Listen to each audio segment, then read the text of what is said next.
श्री राम में है।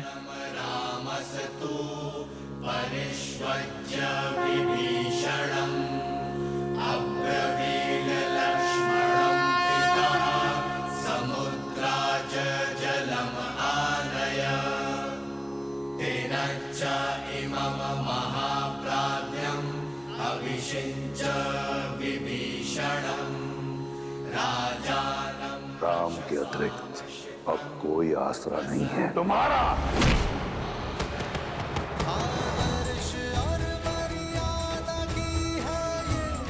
महाराज विभीषण की, महाराज विभीषण की।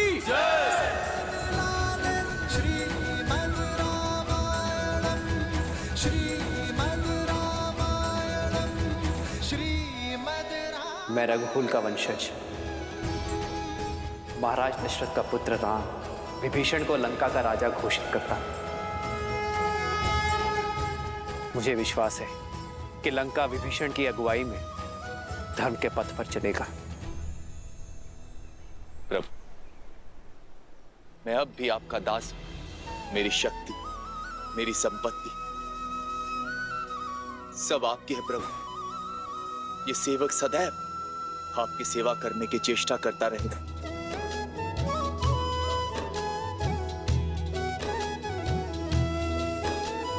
जिन्ह पायन के पादुकन्ही भरतु रहे मन लाई ते पद आज बिलो की हम। महाराज विभीषण की, महाराज विभीषण की, महाराज विभीषण की, महाराज विभीषण की।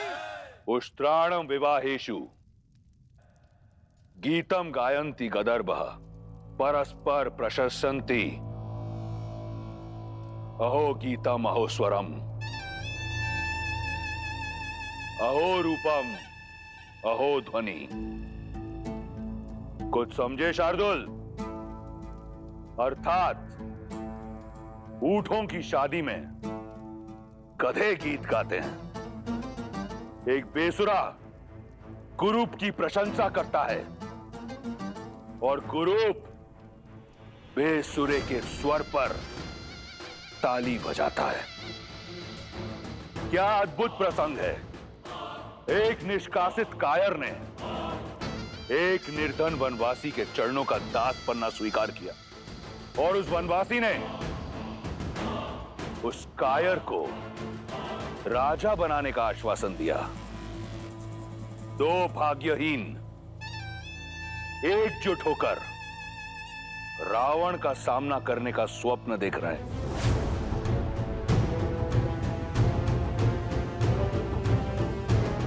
चिंता मत करो। मेरी रुचि वानर सेना का बल जानने में अधिक है पिताश्री। शार्दुल, चिंतित युवराज की चिंता दूर करो। महाराज, लगभग 16 कोटि वानर एकजुट हुए हैं और उनका नेतृत्व एक शक्तिशाली वानर सुग्रीव कर रहा है, जो अपने बल और रणनीति के लिए विख्यात है। राम की सेना में अंगद, केसरी, जामवंत और लक्ष्मण जैसे महाशक्तिशाली योद्धा शामिल हैं। विभीषण जी, लंका की शक्ति, वहां का मानचित्र और वहां की युद्ध शैली के विषय में आपसे अधिक ज्ञान यहां पर किसी को भी नहीं।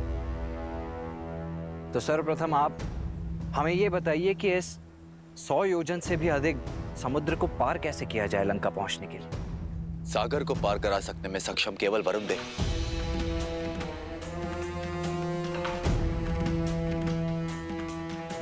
किंतु वो हमारी सहायता नहीं करेंगे। परंतु ऐसा क्यों विभीषण? तो हारने वाले का धर्म है कि वो विजेता की हर बात माने। तुम इस पापी अधर्मी राक्षस की लंका, जो चारों ओर जल से घिरी हुई है, उसकी रक्षा करोगे। वरुण देव लंका को शत्रुओं से बचाने के लिए वचनबद्ध। आज तक कोई भी जल मार्ग से लंका तक नहीं जा पाए। वो रावण के विरुद्ध कभी नहीं जाएंगे।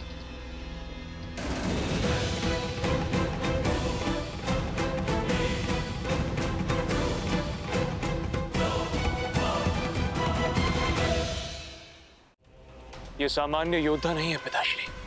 इतने बलशाली योद्धाओं का एकत्रित होना, उस राम की मंशा अवश्य ही कुछ बड़ा करने की है।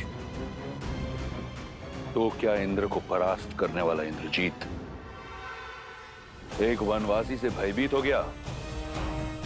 कौन है राम? मुट्ठी भर वानरों के अतिरिक्त क्या है उसके पास? क्यों चिंतित होते हो? बाली का वध करके राम ने स्वयं अपनी भुजाएं काट ली हैं। और हनुमान? हनुमान ने जो उत्पात लंका में मचाया वो इसलिए क्योंकि हम सतर्क नहीं थे, अन्यथा उसकी गर्दन चंद्रहास को भेंट चढ़ जाती।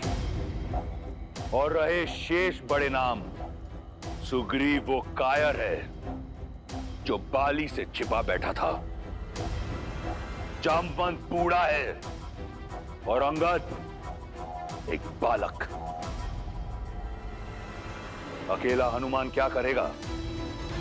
16 कोटि वानरों को अपनी पीठ पर लाद कर लंका लाएगा। राम समुद्र के तट पर बैठा है, उसे वहीं बैठे रहने दो, थक कर लौट जाएगा। सागर पार नहीं कर पाएगा वो, इसलिए चिंता छोड़ दो मेघनाद।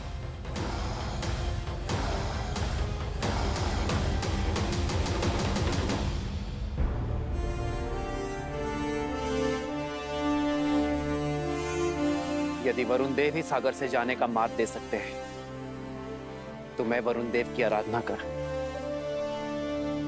उन्हें प्रसन्न करूंगा।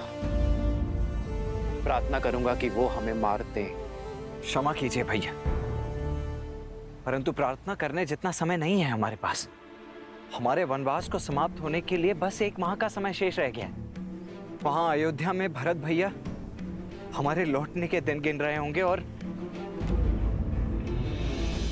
लंका में भाभी मां सीता। और अब जब हम जानते ही कि वरुण देव उस रावण के दास हैं और लंका के विरुद्ध हमारी कोई सहायता ही नहीं कर पाएंगे, तो फिर उनसे प्रार्थना करने का क्या लाभ है भैया?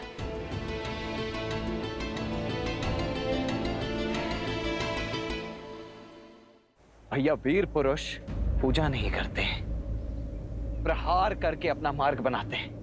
और आपके तुनिर में तो इतने महाबलशाली तीर हैं कि यदि आप एक बाण चला दें इस समुद्र पर तो समस्त सागर को सुखा सकते हैं। फिर वरुण देव से विनती क्यों भैया? क्योंकि यही मर्यादा है लक्ष्मण। सागर पर अयोध्या का शासन नहीं, वो एक भिन्न लोक है और प्रवेश से पहले अनुमति ना लेना अनीति होगी।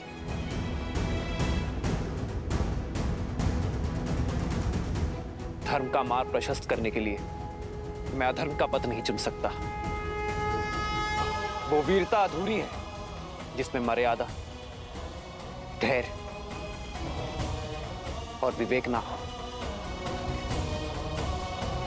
अपनी इच्छा पूर्ण करने के लिए यदि हम बलपूर्वक किसी को विवश करेंगे तो हम में और रावण में कोई अंतर नहीं होगा लक्ष्मण।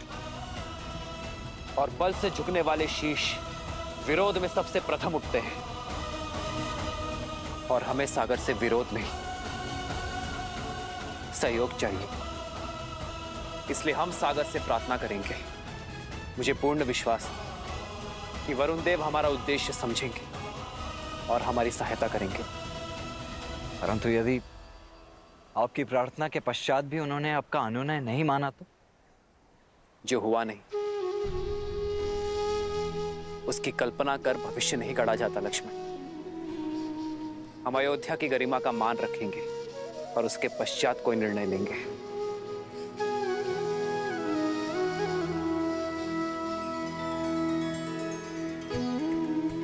थोड़ी प्रतीक्षा और सीते, तुम्हारा राम आ रहा है।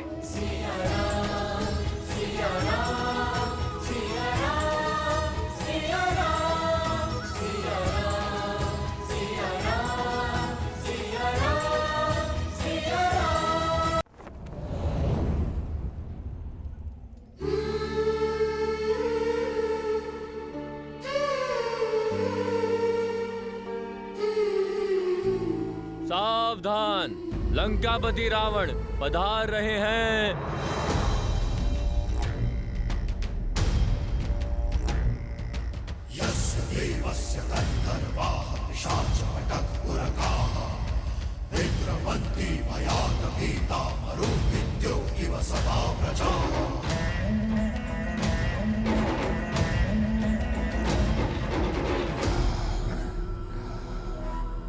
विश्वास है मुझे कि तुम्हें पता चला होगा कि तुम्हारा वनवासी अपनी वानर सेना सहित सागर के उस पार पहुंच गया है। ये जानकर तुम्हारे मन में आशाएं पंख लगाकर उड़ रही होंगी, ये सोचकर कि शीघ्र ही तुम अपने वनवासी का मुख देखोगी। मैं वचन देता हूं कि जब अगली बार हमारी भेंट होगी तो तुम राम का मुख अवश्य देखोगी, परंतु उसके धड़ के बिना।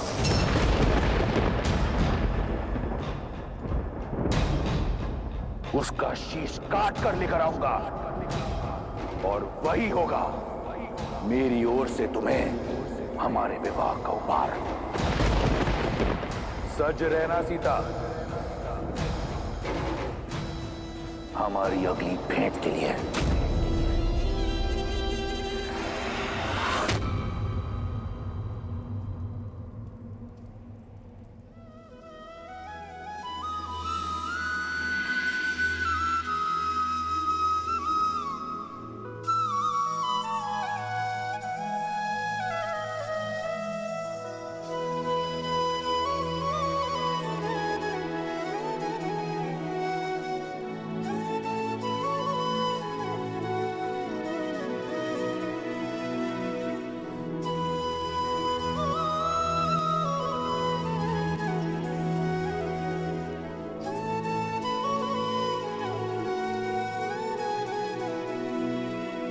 सुनत भी हंसी बोले रघुबीरा, ऐसे ही करब धरहु मन धीरा।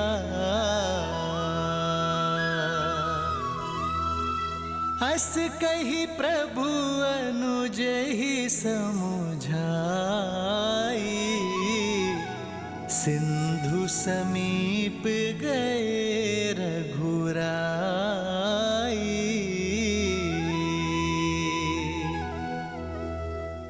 प्रथम प्रणाम किन्ह सिरुनाई,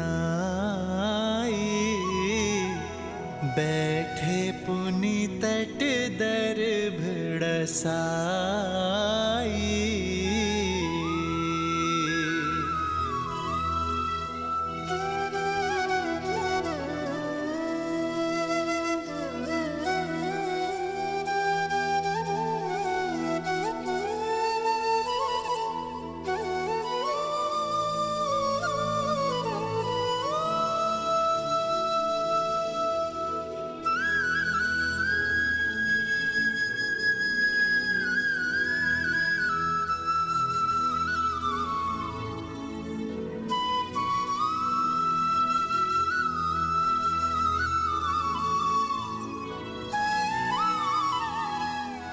वरुण देव, आप ना ही मेरी व्यथा से अनभिज्ञ हैं और ना ही रावण की पाप गाथा से। ये युद्ध राम और रावण का नहीं, धर्म और अधर्म का है। मुझे पूरा विश्वास है वरुण देव कि आप धर्म का साथ देंगे, अपना देवत्व बनाए रखेंगे, मन से की गई मेरी प्रार्थना का उत्तर देकर लंका जाने का मार्ग देंगे। ओम वरुणाय नमः।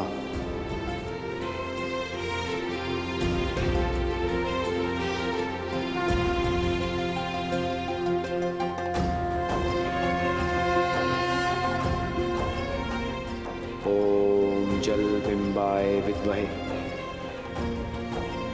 नील पुरुषाय धीमहि तन्नो वरुणः प्रचोदयात्।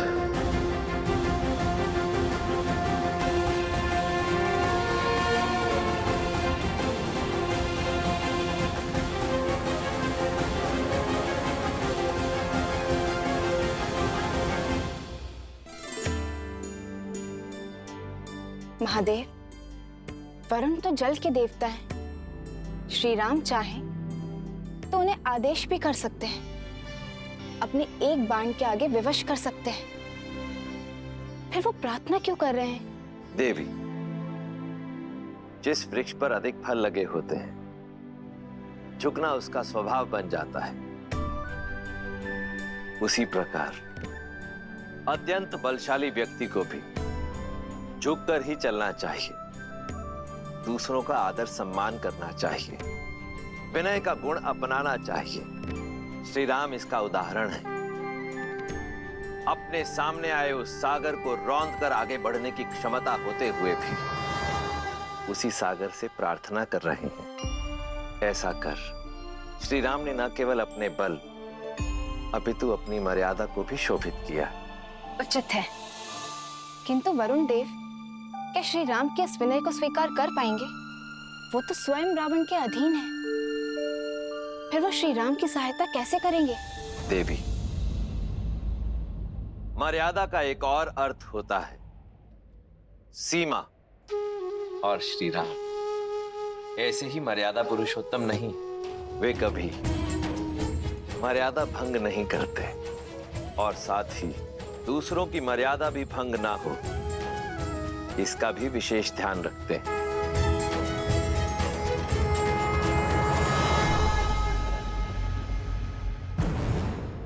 पिताश्री, आपके नेतृत्व में हम यूं चुटकियों में राम और उसकी वानर सेना के अस्तित्व को मिटा सकते हैं, किंतु अपने शत्रु के बल और निर्बलता को जानने में हानि ही क्या है?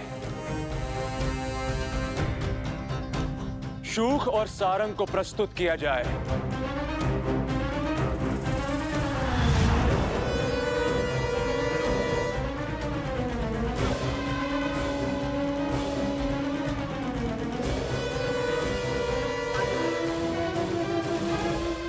तुम्हारे मुख पर भय क्यों है शूक? सत्य बोलने की अनुमति है महाराज। महाराज, राम के एक दूत ने लंका को स्वर्ण से भस्म बना दिया। स्वयं राम कितना शक्तिशाली होगा, उसकी सेना में कितना सामर्थ्य होगा, और यदि मैं पकड़ा गया तो? ये सोचकर मन भयभीत हो उठा महाराज।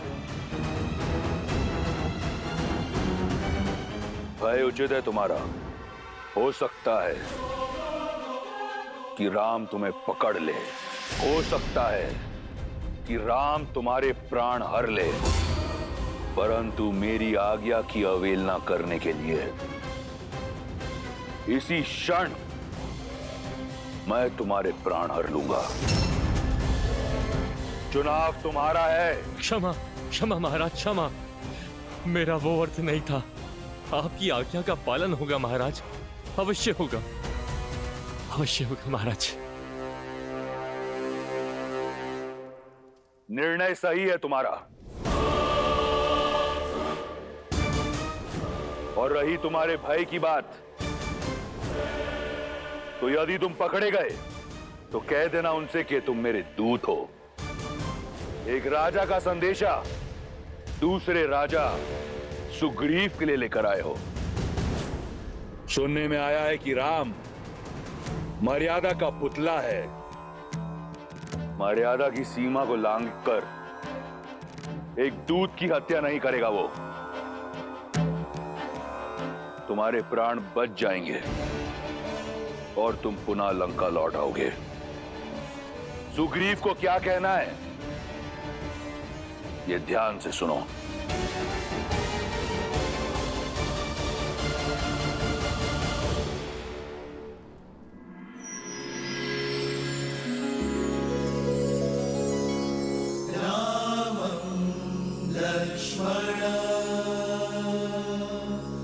पूर्वजम्